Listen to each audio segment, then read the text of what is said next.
Ever since I bought this DWMQ1000, the Golf Master with bracelet on, I gotta say my love for bracelet G-Shock watch increased, and I love every bracelet G-Shock watch onwards. And you can see that by having a look at the back. I have a bunch of G-Shock on bracelet because I think it looks better in comparison to resin band. Depends on the model, of course. In this case, it looks very good. For G steel model, I think bracelet will look good as well, but if you want to go subtle, go with resin band. Today we'll have a look at a vintage model, by the way, and a DG model similar as this guy, and a DG as well. And in this case, it is based on the metal twisted G-Shock MTG models, which I already reviewed before based on this one. This is called the MTG-500 NADG model, small size, compact, really nice and beautiful G-Shock watch. This is an upgrade to this. This is 500, this is 501, released on the same year. So the difference between these two is that the body are the same, the bracelet aren't the same, the watch face design are the same, and function are pretty much the same. So talking about the functions, let me show you guys how it looks like.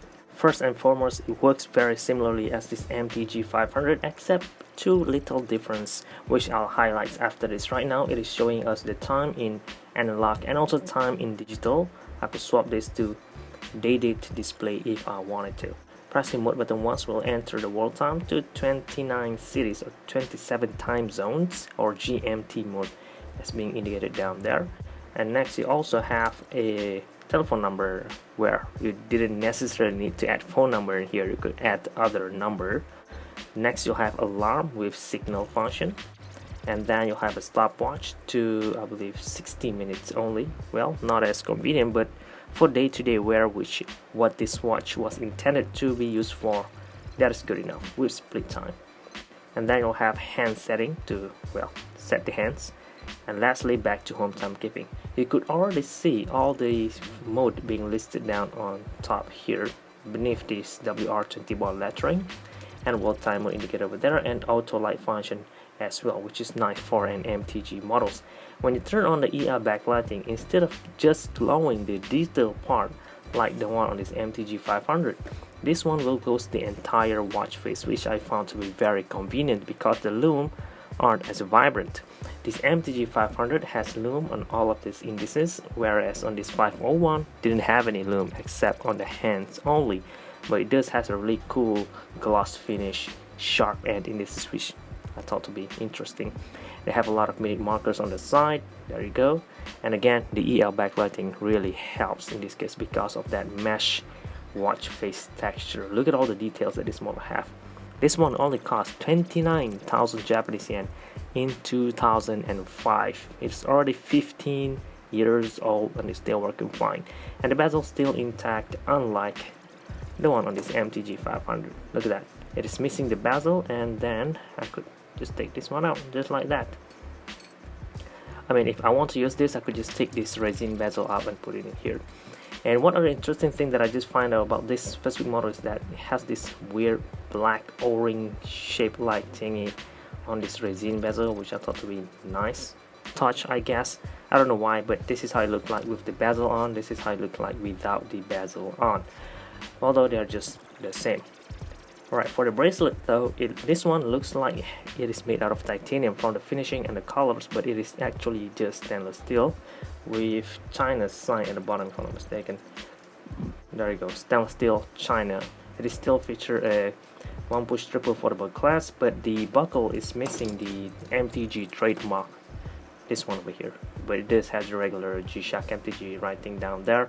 The shape are the same and the links are the same shape as well. This ones have some sort of V shape, this one is U shape, and it is a combi bracelet. This one is not, although all of them will feature a solid end links.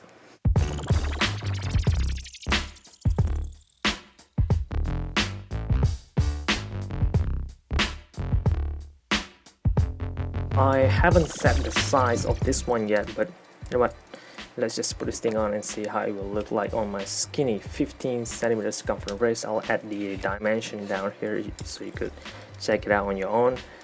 But I gotta say, it is really small in comparison to recent release models, and if you don't like recent release model because they are too big, I would recommend you guys to look for vintage ones because they are really good. They have a lot of functions with auto light feature built in this case, which is nice, and the price is very affordable, and you will get this kind of construction, which in my opinion really good. But there's a few things that you need to be careful of. Make sure the bezel is still intact. That's it. Although it is mentioned that it is 20 bar, but for vintage one, I would like you guys to treat it as such. It is a 5 bar or 10 bar water resistant watch. Although you could try, beat it up and see how it goes.